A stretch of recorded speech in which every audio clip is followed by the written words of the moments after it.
Here's a request. Somebody goes, would you be so kind as to make a bike touring stories video? Just some random stories seem interesting. Okay, random stories, bike touring. Bike touring is fun, random stories. I was riding my bike from Darwin to Alice Springs, and I brought some weed with me from Indonesia into Australia, and in my butt. And it lasted me, I didn't bring that much, and it took me 11 days to get from Darwin to Alice Springs, and I was like 2 days away from Alice Springs or something, or 3 days, something like that, and I'd run out of weed that day, and I was like, oh, no more weed, because I love to smoke weed and ride my bike at the time.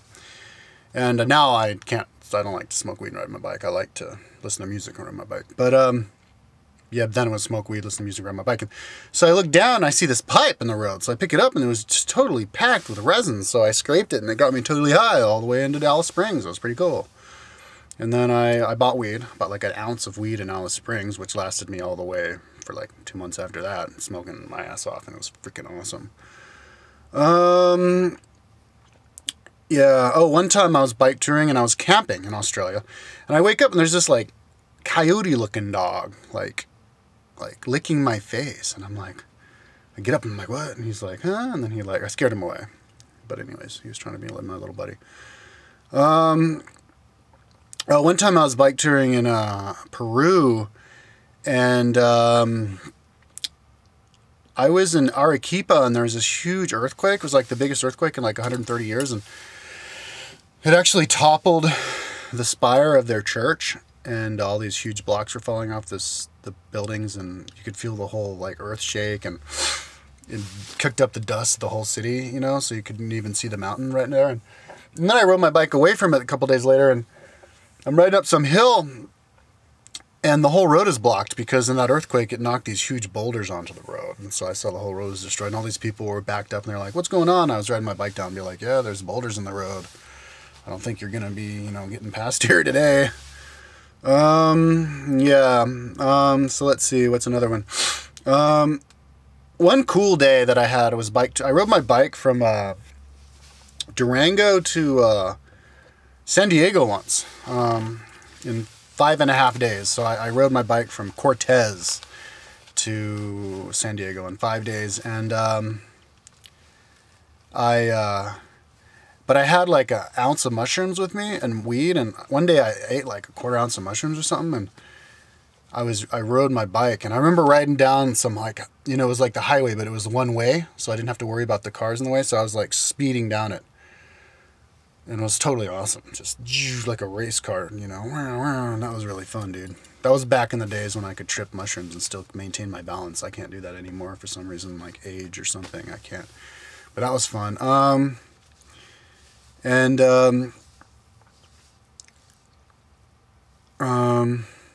I was bike touring the Annapurna circuit in Nepal, and it was fun because I'd like be riding my bike down these trails, and like all these kids would run after me and grab onto the bike, and yay, and got really excited. It was really funny. Oh, and once I went into Tibet, and I was going to bike tour across China, but I didn't have any money. I couldn't get any money out of the bank, and so I needed money to even fly back to Nepal. I should have just freaking went across China. That was stupid, but I went back to Nepal. Didn't have any money, and so all these I put all my stuff on the floor, on the ground, next to these Tibetan sellers that were in front of this big hotel, and I was trying to sell my stuff, and all the Tibetan vendors, street vendors, collected and gave me all their money. They gave me like $30. That was pretty nice.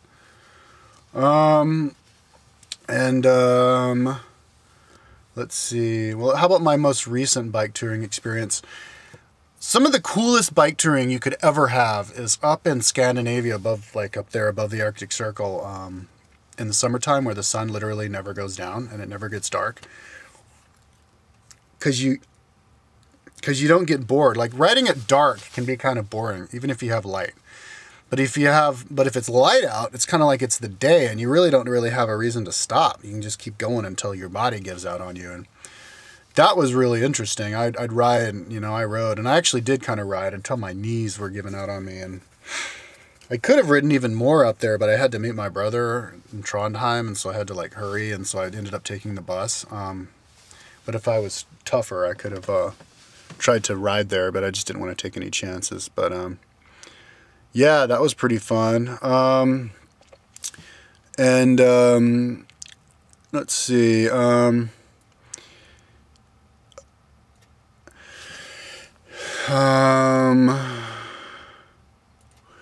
I was riding my bike across in Germany last summer, and I was a fucking idiot. I think I was stoned off my ass when I did this, but I attached my bike rack to my actual frame instead of my seat post. And so what it did, and then I was riding across Germany. So in Germany, the bike paths are incredibly bumpy. So it basically destroyed my bike frame on like the second day of my 5-month bike tour.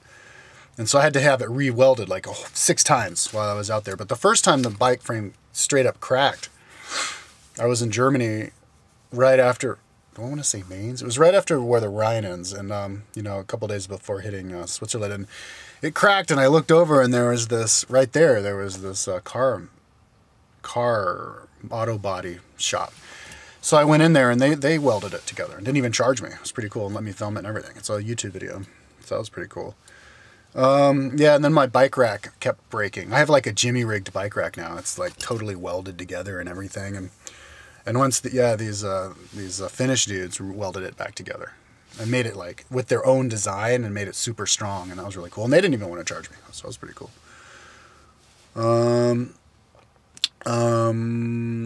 Some of the coolest bike touring was in Greece, because I got to ride from like, you know, Olympia to Sparta in one day, and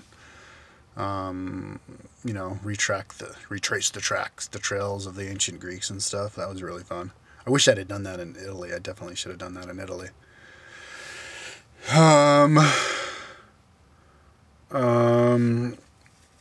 Let's see here. Other bike touring stories. Trippy bike touring stories.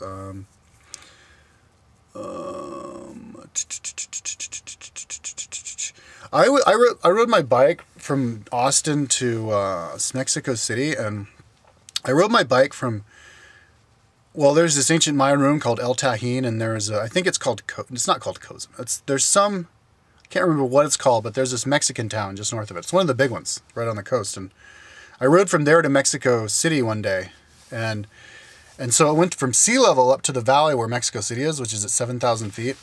And so I got to see like the jungle environment, all these jungle plants all of a sudden turn into like mountainous, like ferns or not ferns, I guess ferns from the jealous, mountainous like pine trees and stuff, you know, like the whole, the ecology changed as I rode up in one day. And that was really cool, because, you know, you don't see that when you're in a car, because you're going so fast. And you're looking straight at the road, but on a bike you can look around, and that was a cool experience for me.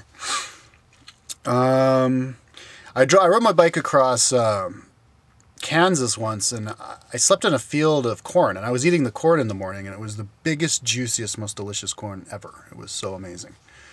So yeah, definitely want to do that.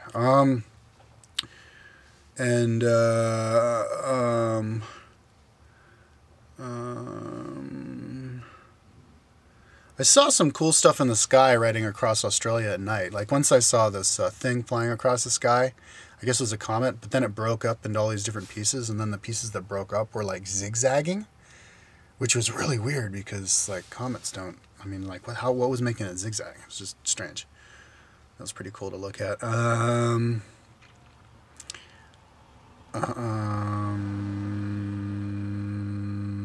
Oh, dude. One time I was riding my bike in Sumatra, and like I rode over this big pass up in the mountains, and then I descended, and so I was like really close to the equator, but I was way up high in the mountains. So I was sitting there smoking my weed in my t-shirts and shorts, and it was raining torrentially, and so I was freezing my ass off. I was like, you know, because the rain was making me cold. Even though I was at the equator, I was at high altitude. So then I was like, I got all high, and then I got my bike and I rode downhill. And since it's at the equator, the air was so warm that I warmed right up from riding my bike really fast. So it was kind of like the opposite. Like in where I'm from in Colorado, if it's cold and you ride through the air, and it's wet, the air is going to freeze your ass off. But there, the air actually warmed me up. It was really trippy. And actually surfing there in Nias, you get in the water and the water's actually hot as fuck. Like you're in a hot tub. So that was pretty trippy. Let's see here. What else? Seeing all the castles in Spain was really cool. There's lots of castles on tops of hills and stuff in Spain. I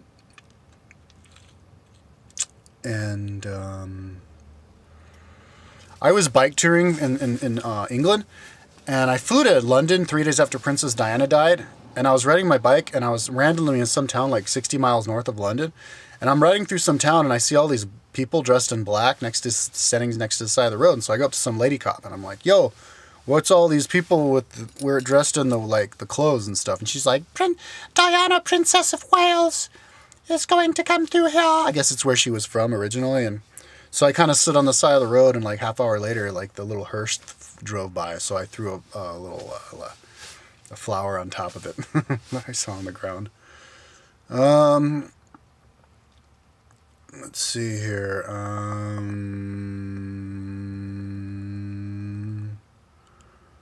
Yeah. Okay. That's about it. Okie dokie.